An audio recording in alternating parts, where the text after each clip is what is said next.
Now, from Washington, D.C., Raymond Arroyo. Welcome to the World Over Live. We've got a special show for you this evening. We'll talk about the culture and the importance of the arts, poetry in particular. Award-winning poet and former chairman of the National Endowment for the Arts, Gioia, is here to tell us why poetry still matters and why faith is so needed in the arts today. Later, we'll talk about your children and the dangers they face from predators that are closer than you think. Attorney and child advocate Elizabeth Yore joins us. If you are a parent, you will definitely not want to miss this segment. She's worked for everyone from Oprah to the Illinois Department of Children and Family Services. And finally, we'll celebrate a very special day. Reverend Mother Angelica turns 89 on April 20th. And we've got a tribute to her at the end of the show tonight, complete with a special guest. So stay tuned for that. As always, I want you to be part of the program. Get your calls in and emails now. The number, 1-800-221-9460 in the U.S. and internationally, 205-271-2980, or drop us an email, worldover@ewtn.com. Let's get things started. Here's the brief news from the world over this week.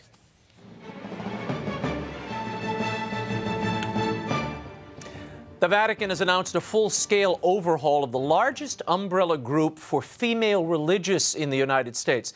According to a 2-year investigation conducted by the Congregation for the Doctrine of the Faith, the Leadership Conference of Women Religious is in the midst of a grave pastoral and doctrinal crisis.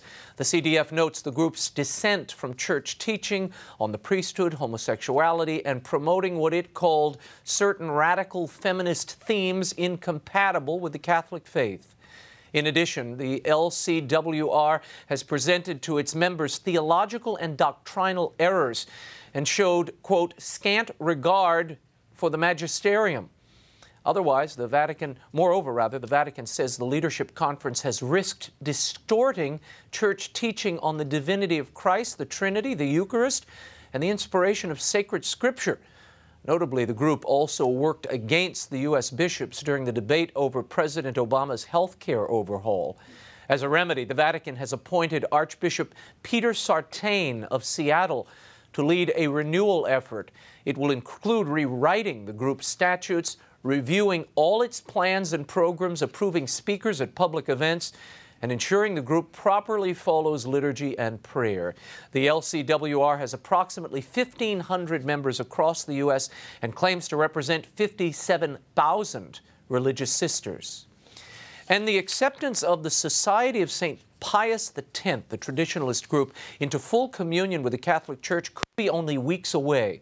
The Vatican has confirmed receipt of a rather encouraging response from the Society on certain doctrinal points, the basis of any reconciliation with the traditionalist group. The two sides have been in serious talks since 2009, when Pope Benedict lifted the excommunication of the Society's bishops. The group broke away from Rome in 1988 after it ordained 4 bishops without the consent of the Pope. If agreement can be reached, the Society could be offered a personal prelature status within the Church, similar to that of Opus Dei. The Pope will decide whether the response is sufficient and whether to permit the group back into full communion with the Catholic Church. And here in the U.S., 2 committee heads of the U.S. Bishops' Conference have strongly criticized the recently passed federal budget of the U.S. House of Representatives. In a series of letters to various House committees, Bishop Stephen Blair of Stockton and Bishop Richard Pates of Des Moines argued that cuts in the proposed budget fails to meet the moral criteria set forth by the Bishops' Conference. Explicitly, the bishop said that cuts to hungry children, poor families, low-income workers, vulnerable seniors, and others are unjustified and wrong. The budget was primarily authored by Wisconsin Republican Paul Ryan, a Catholic. Earlier today, I asked Congressman Ryan about the criticism. Here's what he had to say. How does it make you feel as a Catholic when your bishops are writing letters like this? Well, I'm a big boy. I understand these things. I've talked to my own bishop, Bishop Morlino, about these issues. I've talked to plenty of other bishops who have difference of opinions with these. Not all bishops agree or are in the same theory. These are matters for prudential judgment people of goodwill can have differences of opinions on these kinds of issues. There's plenty of room to disagree on how best to advance the common good, advance these principles, the social magisterium. That's for the laity, those of us who serve in public life. With a certain expertise in House Speaker John Boehner, who is also Catholic, weighed in. The Speaker rejected the bishop's criticism and urged them to take a bigger look at the government's unsustainable debt. If this continues, Boehner said, then, quote, these programs won't exist, and then the bishops will really have something to worry about, end quote. We're posting a preview of that Paul Ryan interview at my Facebook page, and we'll air the complete interview next week. Meanwhile, an Illinois bishop offered his not-so-subtle criticism of the policies coming from the other end of Pennsylvania Avenue. Speaking at a Catholic conference for men in his diocese, Bishop Daniel Janke of Peoria blasted President Barack Obama for his assault on religious liberty via the HHS mandate. He characterized the president's actions this way. Hitler and Stalin, at their better moments, would not tolerate any competition with the state in education, social services, and health care. President Obama, with his radical pro-abortion and extreme secularist agenda, now seems intent on following a similar path. Bishop Janke urged action and reminded the faithful of their duty to vote and vote their Catholic consciences. Various national polls show a neck-and-neck battle between President Barack Obama and the presumptive GOP nominee, Mitt Romney. But the latest Pew Research poll shows a majority of Catholics supporting Romney over the president. Only 3 presidential candidates since World War II have won an election without taking the Catholic vote. In 2008, President Obama resoundingly beat Senator John McCain among Catholics, 54 to 45%. This time around, he's losing to Romney, at this moment anyway, 50 to 45%. Romney also leads among other non-Catholic Christians, 51 to 43%. And Mother Angelica isn't the only well-known Catholic with a birthday this week. Pope Benedict celebrated his 85th birthday on Monday with Holy Mass and afterwards a Bavarian extravaganza. The German pontiff was treated to traditional music and dancing from his homeland. His brother, Monsignor George Ratzinger, and 150 or so other Bavarians were also on hand, including bishops, political leaders, and representatives of the region's Protestant and Jewish communities. Earlier this year, Pope Benedict became the oldest living pope in more than a century. The Holy Father referenced his age during his homily, alluding to his own mortality. The Pope said, "I'm facing the final leg of the path of my life, and I don't know what's ahead." He continued, saying he would carry on with confidence, knowing that God was watching over him. A very happy birthday to His Holiness.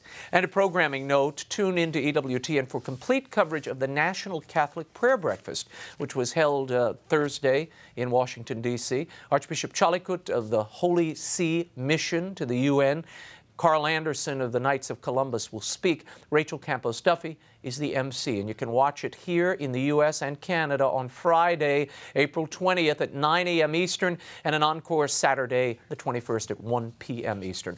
When we return, why do the arts matter to our culture? Poet and critic Dana Gioia will be here when The World of Her Live continues. Stay right there.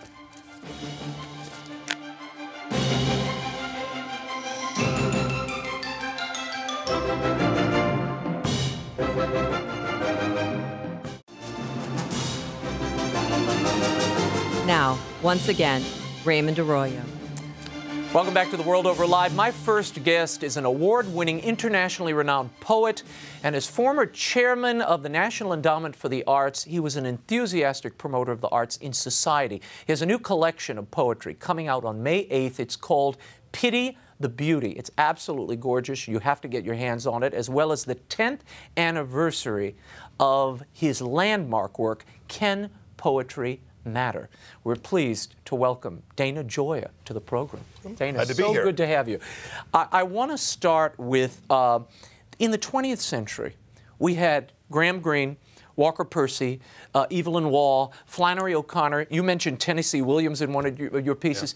Yeah. Walker Percy. These devoted Catholics who were part of the very upper echelons of letters, not only in America, but in Europe. What happened? Well, it really is remarkable, because if you went back 50 years ago and you tried to talk about American literature or British literature, you could not talk about it without talking about observant Catholic writers. I mean, you know, and there's just dozens and dozens, from Tolkien to Tennessee Williams. And nowadays, not only can you talk about it, it's the way that it is talked about. There are fewer writers who are willing to identify themselves as practicing Catholics, and there's a kind of animosity and sometimes open hostility in the critical establishment. So it's, you know, it's really a complete change, and I think that the culture has suffered because of that. Well, let's talk about that, how this schism between art and faith, when you look at the church's patrimony of art, there was such a natural connection between the external beautiful sacraments and the rituals of the faith and the expressions of art in all its glory. What happened, and how are both suffering as a result, both the faith and the arts? Well, you know, the thing is that when you take religion out of art, it not only hurts the arts, it hurts faith. You know, because the arts, beauty is one of the ways that God has his message called into the world. And when you close that avenue, what you're left with is a relatively abstract faith. In the same ways, in literature, even if you are not primarily a religious writer, you know, once you lose your access to the sacred, your sense of a transcendental vision, 2,000 years of symbols and stories, your art becomes diminished. It becomes thinner. You were, what I always loved about you when you were at the National Endowment, I read so many articles and interviews with you, and I love the idea that you came out of, you were a Stanford MBA, you worked for General Foods and basically revivified the Jell-O brands, yes, Kool-Aid. In my earlier life. Yeah, but there's an interesting connection I see between, and I want you to elaborate on it. How did that experience, working in corporate America, marketing these brands and revivifying them, how does that apply, and how did it feed your art besides feeding the artist? Yeah, well, you know, my parents, who were wonderful people, neglected to give me the private income I so richly deserve. And so I had to work for a living, and I wanted to be a poet. I had that problem too. I wanted to be a poet, so I had to have a day job, and I took it seriously. I, you know, had a career in business.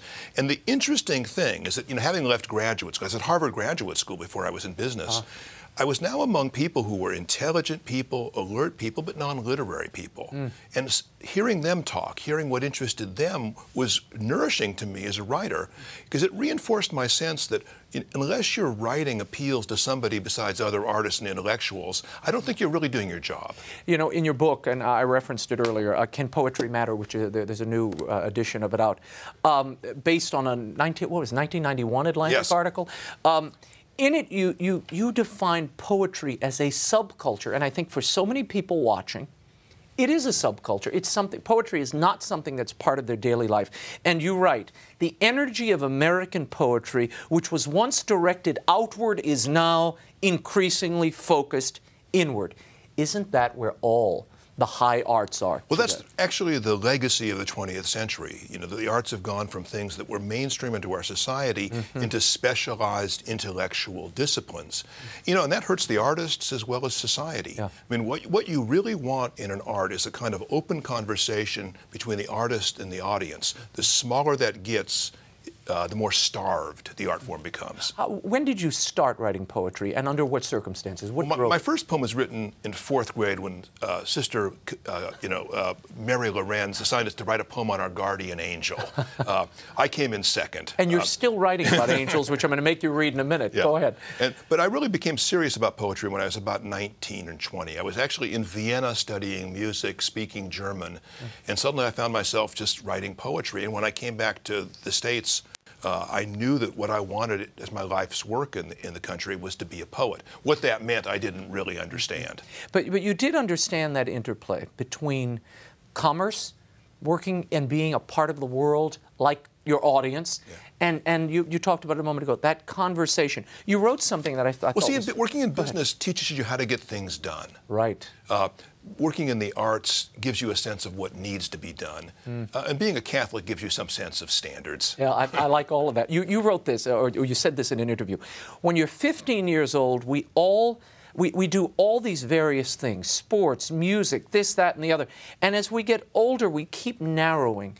By keeping the creative part of my mind alive and alert, and by essentially seeing society and humanity through a different perspective, I was able to see business problems and address them differently. Yeah. Well, when I came to the NEA, it occurred to me, without intending to, that my whole life had been a preparation for that job. You know, all these things that I'd learned. But I think it's very important, in a sense, you know, to recognize what you learn in business, because part of what you're trying to do is to get people working together and create a situation where if the project wins, everybody wins. One of the problems with the arts is it has a kind of win-lose mentality. I get the part, you don't. You get the award, I don't. And so artists develop this kind of destructive, negative competitiveness.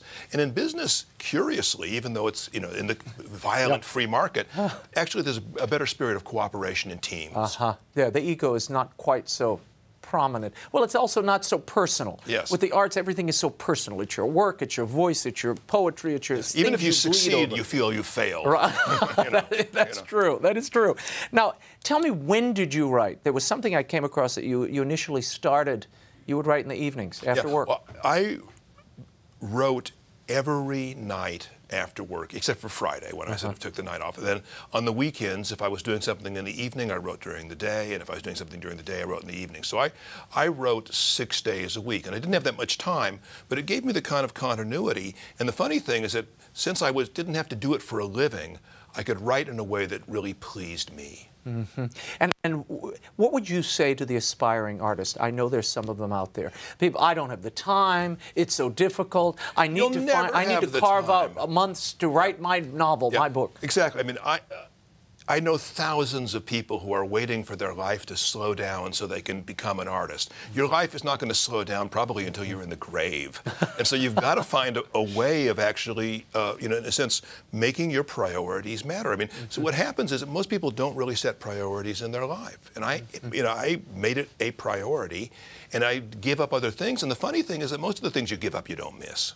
So what are people missing? Why should they? I'm sure there are many people out there who've never, beyond, you know, Twinkle, Twinkle, Little Star, have not read a verse in decades. Well, why should they go to poetry, and what do you give them? What do they need? Poetry is the most powerful, concise, and memorable way that we use words to describe our existence to ourselves, to one another. And as long as we use words, you know, to talk to one another, to talk to God, poetry has to matter, because in a sense it keeps the language vital and lean and effective.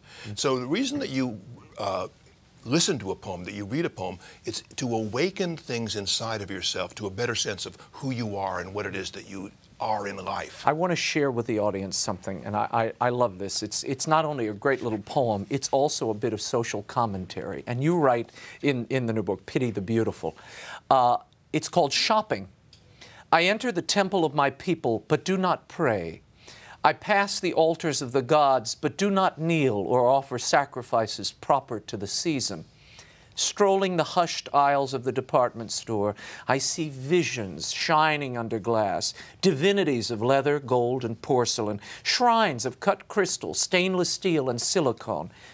But I wander the arcades of abundance, empty of desire, no credit to my people, envying the acolytes, their passionate faith.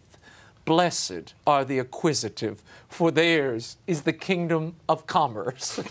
You read that better than I do. I like that. You know.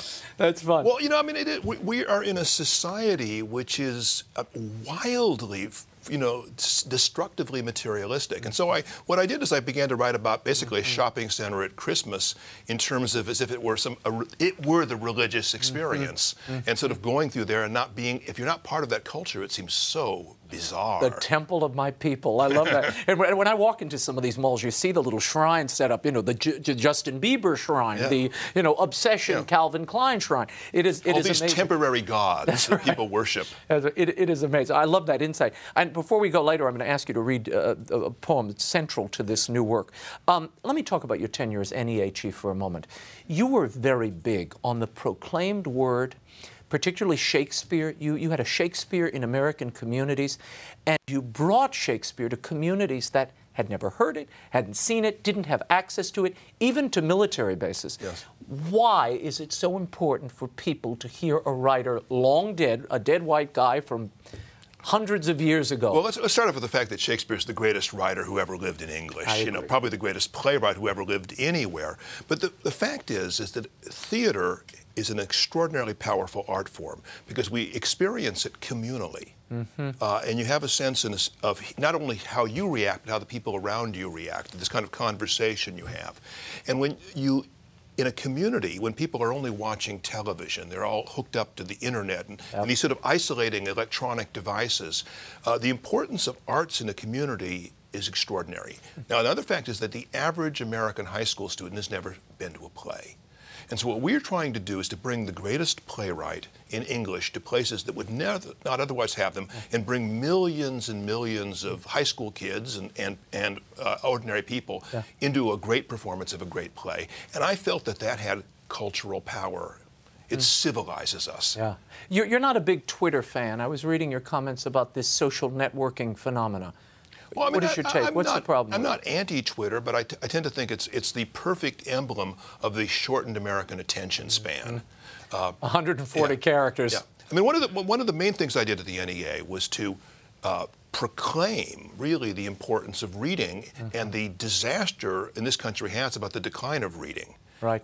And the decline of reading, if you don't read, you are less likely to do well in school, in the job market, and you're less likely to basically become involved in your community, in politics, or even have better personal habits. And so we have a whole generation now that we're in danger of losing. And so that became to me a kind of crusade. What about Kindle? We hear, and these e-book readers, people are saying, my publisher's saying, there are more people reading now, more than ever. Well, they're downloading the books. Do you like the Kindle phenomena, or you're I'm not neutral quite on it. sold I prefer ink and paper. But if somebody is reading a serious text on a Kindle, it's the same thing. I mean, same thing with books on tape. Yeah. I mean, if you're actually going into things that require a kind of flight of imagination, and, a focus of attention, use of your memory, those things are basically develop intellectual and personal capacities. And this is not an opinion. This is actually something I can prove statistically. People who read behave differently than people who don't. We have an email asking you to comment on modern fiction. I know you read voraciously. What is your take on modern fiction? What is it missing? Well, it depends what you mean by, if you mean modern, about contemporary fiction. I mean, I think that a lot of contemporary fiction right now suffers from the sort of narcissism, the kind of trendiness that American society does. But there are wonderful writers right now. But a couple of years ago, I read a book, and I didn't think I was going to like it, Gilead by Marilyn Robinson, which is a masterpiece. And God bless the Pulitzer Committee, they actually gave it the Pulitzer Prize that year. It's, it's really, the reflections of an aging minister about his life, his father's life, his grandfather's life. A brilliant, profound book. Unfortunately, I don't find many people that I like as much as I like Marilyn Robinson or Ron Hansen or Tobias Wolff. I mean, we do have some very great writers alive, but they don't tend to sometimes be talked about in our society. They're not in the airport bookstores as they should be. And Catholics need to do a better job about becoming engaged in culture, about sharing books that we love, works of art that we love. We need to have our voice heard in society, our voice heard in culture. I've often said that because Catholics retreated from the culture, they have no voice in the culture, and it's a real problem. Then they gripe about, oh, look, did you see that on TV? Did you hear what they said on whatever newscast? They're doing that because you've retreated entirely from the air we breathe culturally. Yeah. Culture is a conversation. If you leave a conversation, you can't really complain about what's being talked about because you have basically given up your participation in it. But we need to re-engage ourselves in artistic culture in the same way that we need to be engaged in political culture, in educational culture. How do you get the people now who are running so many of these, you call them subcultures. Poetic subcultures, theater subcultures, dance subcultures. How do you get them to broaden that conversation and break that cycle of speaking to their own? Well, it starts with just consciousness. I mean, as Catholics, we have to be extraordinarily proud that the high points of European culture were often as not sponsored by the church. I mean, be they, Botticelli or Michelangelo, Palestrina or Mozart, that we were, in a sense, the mother of the arts. We've given that up. And we feel the lack. Catholics feel the hunger of that. You know, when they go into a mass and hear bad music and they see bad art in tasteless architecture, and things like this. And so until we resolve to do this, it requires, as we said, Catholics, both the intellect and the will to get into. I want to give you a little time to read your poem. That's sort of the centerpiece of the new book. Would you read it for us? This is a poem spoken by a statue. It's a santo, which is a Mexican wooden statue that's carved for a church. It's survived the revolution when the Mexican soldiers, looted and vandalized the churches, and it's now in a museum which doesn't really like the religious aspects of the statue. It's called The Angel with the Broken Wing. I am the angel with the broken wing, the one large statue in this quiet room. The staff finds me too fierce, and so they shut faith's ardor in this air-conditioned tomb. The docents praise my elegant design above the chatter of the gallery. Perhaps I am a masterpiece of sorts, a perfect emblem of futility. Mendoza carved me for a country church. His name's forgotten now, except by me. I stood beside a gilded altar where the hopeless offered God their misery. I heard their women whispering at my feet, prayers for the lost, the dying, and the dead. Their candles stretched my shadow up the wall, and I became the hungers that they fed. I lost my left wing in the revolution. Even a saint can savor irony. When troops were sent to vandalize the chapel, they hit me once, almost apologetically. For even the godless feel something in a church, a twinge of hope, fear, who knows what it is, a trembling unaccounted by their laws, an ancient memory that they can't dismiss. There is so much I must tell God. The howling of the damned can't reach so high, but I stand here like a dead thing nailed on a perch, a crippled saint against a painted sky. Wow. I love that. It's a beautiful piece. And thank you for preserving those images and calling us all to beauty and reflection. Well, thank you for including culture and art and poetry in your conversation. Well, we try to do it. And for all you've done at the NEA, I hope you'll come back to the show sometime. I'd be delighted to. Very good. Dana Gioia, thanks for being here. For more information on the poetry and work of Dana Gioia, visit his website, Dana Gioia, DANAGIOIA.net. His new collection of poetry, Pity the Beautiful, will hit stores and all the online outlets on May 8th, and you can pre-order it now on Amazon and elsewhere. Thanks again for being here. Later, we'll celebrate Mother Angelica's birthday, but up next, she is an attorney and a tireless advocate for children. Elizabeth Yore is here to discuss your kids and the dangers they face and how you can protect them. When the World Over Live continues, stay right there.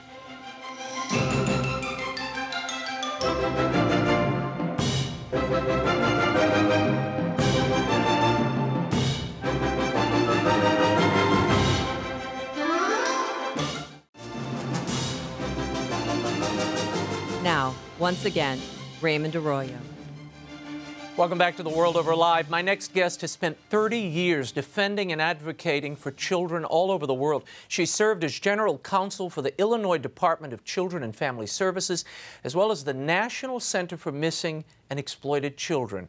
Recently, she was special counsel to Oprah Winfrey, to Harpo Productions. Here to talk about the predators targeting your children and what you can do about it is Elizabeth Yore. Elizabeth, thanks for being here. Raymond, it's delightful to be here. Let's talk for a moment. I mean, the big thing, as a parent, you look out there, you read these horrific stories. Nicholas Kristof's piece today about a not yet 16-year-old girl in the New York Times abducted and part of a sex ring. I mean, it is just horrific stuff. What should parents be on the lookout for? Where are these predators? Is it the playground? Is it the schools? Where is it?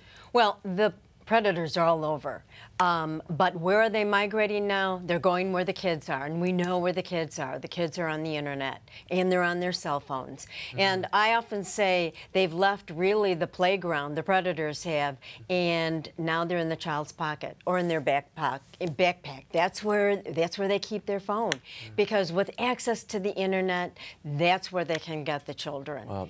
And so it's very difficult to police. You don't have a policeman on every cell phone like you would have going around a corner of a school. What would be your advice? I mean, parents get worried because they say, you know, you don't want your child to check out of the culture. At the same time, there are these people out there who are trawling for your kid. Oh, my advice is that, first of all, parents buy and pay for the phone. They need to. The phone is for the simple pleasure of getting in touch with your children. The minute you give them a sophisticated iPhone with internet access, you are giving them access that cannot be controlled to a predator. There are very few filters on cell phones like there are on computers. So kids are going to have very quick access to that massive superhighway that includes predators on the internet. In a little bit, I want to talk about the church's outreach, particularly to the way it's policed and reformed, so many of its institutions in this regard, but also about the human trafficking business that the church has been such a leader on, helping victims of human trafficking. But and you've worked extensively in that field. But I want to back up a moment. Why is sex trafficking a boom industry? Why is it spiking? Well, recently, it's not the prosecutors, it's not the advocates, it is the demographers, those social scientists that are counting people who have been all over the world and have now determined that there are, because of sex selection abortion, 160 million fewer females in Asia alone. Oh, boy. And so as a result of this void, a huge void of females in Asia, what is happening is a big spike in sex trafficking. They need to steal the children, the young girls, and bring them to where... So they're importing them from other countries. Child brides are spiking right up. Also, AIDS, prostitution, and it's where there is a void, it's going to be filled. And the interesting thing about sex selection abortion is it's not simply the Chinese forced abortion. It is well-to-do, educated, wealthy women all over Asia deciding to use this. The holy grail of feminism is abortion, right? And they're using it, ironically and tragically, to kill females. Wow. And so as a result, that's the explanation, and it makes all the sense in the world, because the law enforcement guys were all scratching their heads. Why is this just taking off and going all over the world? That's the reason why. There's another story I came across this week. This is from a British paper, and this is a report that came out in Parliament. It reads, 4 out of 5 16-year-old boys and girls regularly access porn online. That's 4 out of 5. While 1 in 3 10-year-olds have seen explicit material, and they call this a disturbing cross-party report. Your thoughts on the impact of this kind of access to pornography among the young? What does the science tell us happens to the science is telling us is there's actually changes in the brain that are going on with, we know that people are addicted to porn.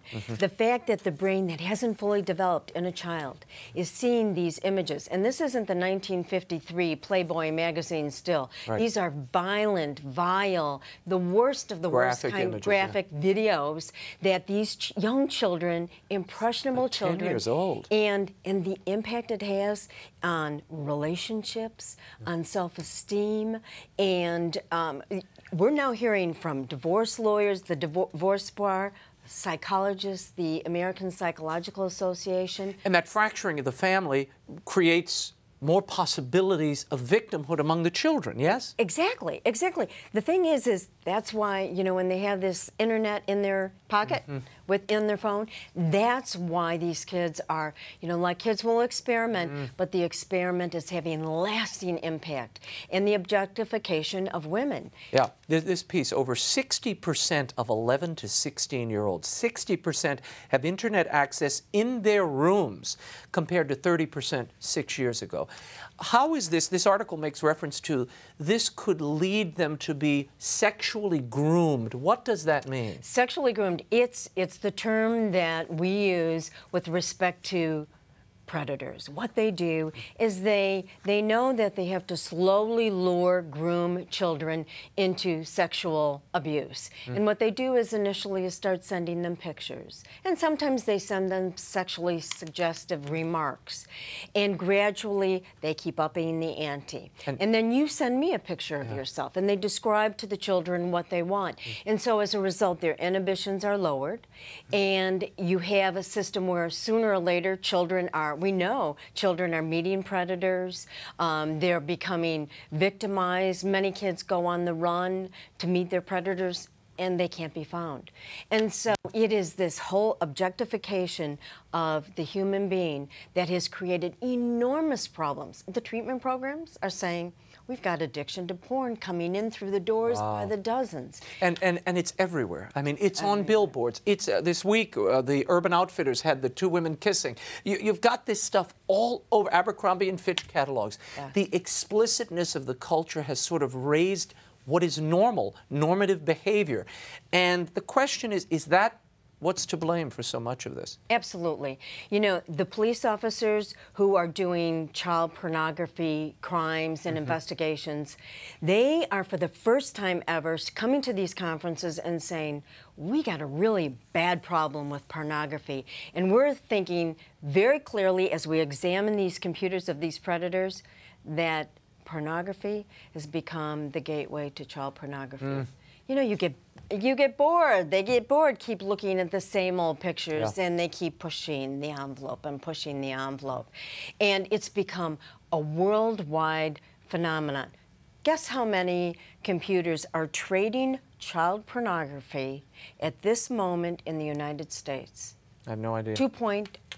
2.2 million computers in the United States. Child pornography. Child pornography. Child pornography. Interestingly, in the UK, the UK does not refer to it as child pornography because it sounds not that serious. They refer to it, and I think more accurately, as child sex images. That's how they refer to it, because it's clearly involving the abuse of children, mostly video. The children are getting younger and younger. We're seeing toddlers, and the videos are getting more and more violent. Oh my God. What should parents do when they move into a new area or they're about to send their kid to a new school? There is the registry in the United States. How useful is that? Well, the sex offender registry is one small tool, but believe me, it is. The vast majority of predators are never caught, because the vast majority of children never disclose.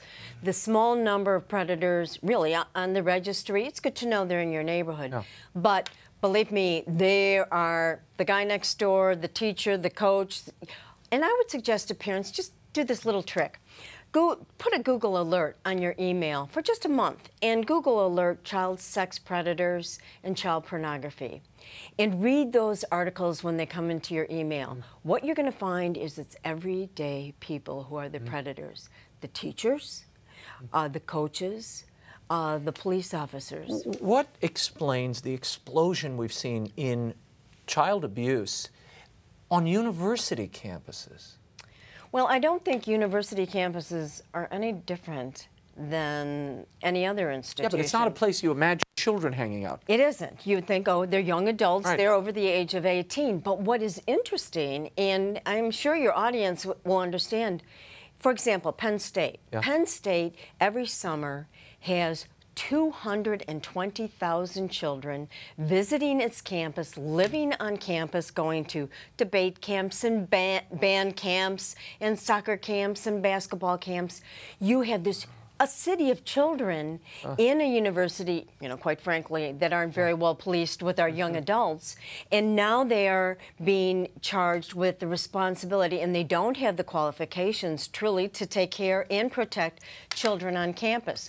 So every single university has a very successful, very big summer program. One of our email correspondents is writing in, and she's asking, we know people down the block in our neighborhood. My daughter would like to go to a sleepover. What would be your suggestion? Is that a pool for predatory behavior? Let me tell you a story I don't know if I want to hear this that story, we did. but go ahead. That we did at Harpo, and also my favorite juvenile court judge, after sitting in front of, listening to child sex cases for many years, said, "My children will never go on an overnight."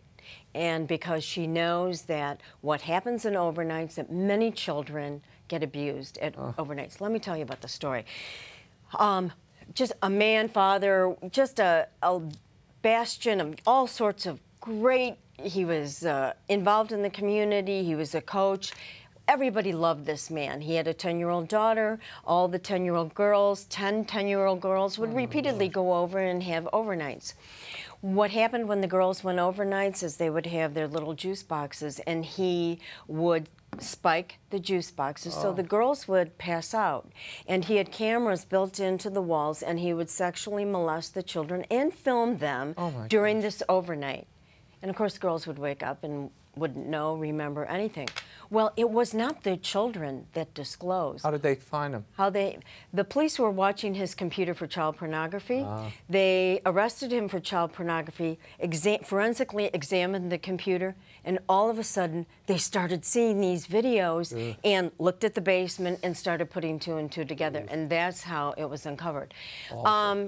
You know, and to listen to the neighbors and the children, and he was a fine man. No one ever expected him. So you just don't know. You don't know. Better be cautious. How did you get involved in this work, Liz? And how is your faith tied to this advocacy for children? Well, I have a favorite saying that's, we arrive in this world with sealed orders, and our job is to unseal those orders and find out what we were put in this world to be. I don't know if it's being the oldest of six, and so I have, you know, a passion for protecting children. But I, a long time ago, made a promise to God that if my children were protected, which they were, that I would spend the rest of my legal career protecting children. And how my faith is just an absolute intricate part of this battle, and because it's a battle of evil. And you can get very overwhelmed and burned out in this business. And looking at the face of evil is very scary. And yet it's, you know, it's St. Michael, it's, you know, it's, the Bible tells us we have to take up that fight. And in order to conquer evil, and certainly, you know, protecting children, I think, is the, you know, the job of all of us. No, and it's certainly a worthy work and vocation. The bishops recently appealed a ruling. There was a federal judge, the ACLU sued, claiming the bishops weren't providing abortive and contraceptive referrals to human traffic victims. In our last moments here, tell me about their work. You worked many times consulting with them, with the Bishop's Human Trafficking Office. Tell us about their work and what set it apart from the other services out there. The church, both in human trafficking, in adoption, in foster care, has done the best work of all the social workers in the world. In fact, at DCFS, we went to the Catholic Church, to Catholic Charities, to do our investigations of child abuse. They were so good. In this case, even the audit said that they had done the finest work. And unfortunately, and sadly, in this case, it's ideology over quality. I mean, and this is what we've come to, is that eliminating the involvement of the church in important social outreach, work, doing the battle that needs to be done, and they do it better than anybody else, certainly better than the bureaucrats. And yet, because of an ideological agenda, the best, excellent work and quality that's done. We've got 30 seconds. In the wake of the sex abuse crisis in the Catholic Church, is the church today healthier, better as a result? I think it is. I did go to a Virtus training because I wanted to see for myself what was being taught. In the quality of the work and training is excellent. But what was really interesting is that all the moms and volunteers and dads who were there at the training had just questions about how can I spot a predator, and really just hunger for the information that the church was providing. So I think, you know, the Virtus training has been an enormously valuable tool, but we have to remain vigilant. Very good. Elizabeth Yore, thanks so much for being here. We'll have you back You to bet. read Elizabeth Yore's columns and for other important resources to help you protect children from abuse and exploitation. Visit Your Children, Y-O-R-E, children.com. When we return, a special salute to Mother Angelica on her 89th birthday with one of her, well, I won't tell you. It's a surprise. The World Over Live continues in a moment. Stay right there.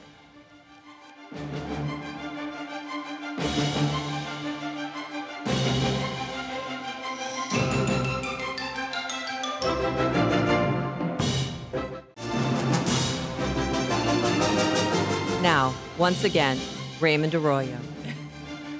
Welcome back to The World Over. In our final segment, I want to observe a milestone. April 20th marks the 89th birthday of our beloved Mother Mary Angelica. Not only is she the foundress of Our Lady of the Angels Monastery and this network, she is also the reason there is Catholic radio in America, and she is the spiritual mother to so many around the world. To celebrate Mother Angelica's special day, I'm joined by one of her religious daughters, Mother Dolores Marie. Mother Dolores was the first member of Mother's community to lead a new foundation, and she's now building a monastery in Charlotte, North Carolina, a chip off the old habit, Mother Dolores. Great to see you. Thanks for being with me. Raymond. Let's talk for a moment. What's the great lesson that Mother Angelica gave you? Well, a lot of it concerned her love for the Blessed Sacrament. Just the beautiful relationship that she had with our Lord there, and just that simplicity in her love for Him. She turned to Him for everything in a most natural way. Yeah, yeah, she was so, and continues to be so affectionate, you know, physically and otherwise, with the, you know, whenever the Blessed Sacrament is present. What are your birthday wishes to her tonight? Oh, well, I would wish her a most happy birthday from us and all of the sisters, and then just that our Lord would grant all the desires of her heart as she prepares to enter the kingdom one day and be with Him. Yeah, well, I wish her another 89 years. Here are some of my favorite Mother Angelica moments assembled just for you and for the birthday girl. Take a look. Trusting in Providence and operating on a budget based on donations, Mother Angelica has already accomplished what no one else has. The first FCC license ever granted to a monastic order to operate a television network. The network will broadcast news, religious, and entertainment programming 4 hours a day, 7 days a week in prime time. I just got a call a little while ago. It says, how many cable systems? I don't know how many cables. Who cares? Maybe I have built this entire network for one person. Raymond's with me, and it's his birthday. You know, how old are you? I'm not telling you how old I am. Well, do you want me to tell you how old you look? Didn't know what virtue is? Listen, it's hard. Don't you think? You better believe it. It's harder for me than maybe somebody that's been born rather placid and kind by nature. I'm not, you see. Yeah, I've got the wounds to prove it. I know. There are a series of reality television shows now on the air. What's that mean? Well, they put a bunch of cameras in a room or in a bunch of rooms. They invite 30 or 40 people over, and they have to live together for 3 months. There's a show called Big Are they Brother. married? No, they're not married. No. They find the most unlikely people you can imagine. Who wants to live with anybody that isn't married? Well, it's the purpose. I mean, can you imagine having a camera around, like in your cloister? You have to be nuts. Well, and these people are invited in. They willfully sign a contract to do this. And what do they get for that, besides hellfire? Well, that's it. I mean, It just evolved. Cloistered nuns in television is without question one of the most ridiculous things that could have ever happened.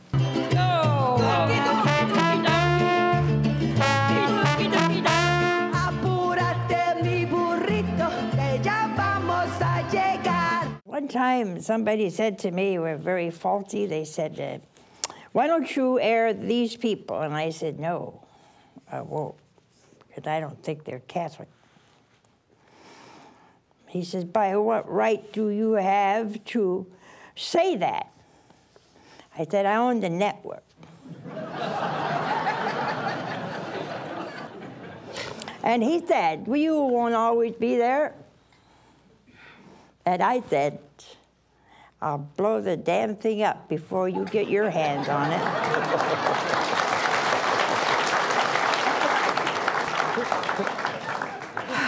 So they caught you on a good day. Yeah, on a good day. How you like that? One of the best days of my life. That's right. You can put that in that book you're writing. Oh, sure. This is going to be a whole new chapter. Well, I love you. God loves you infinitely. Happy birthday, Reverend Mother. I recently spent some time with Mother at her monastery, and though she's quieter these days and confined to her cell, her spirit and her spunk is undiminished. As some of you know, I've been asking people to share their memories of Mother and what she's meant to each of them. I received a letter from Nigeria that I wanted to share with you tonight.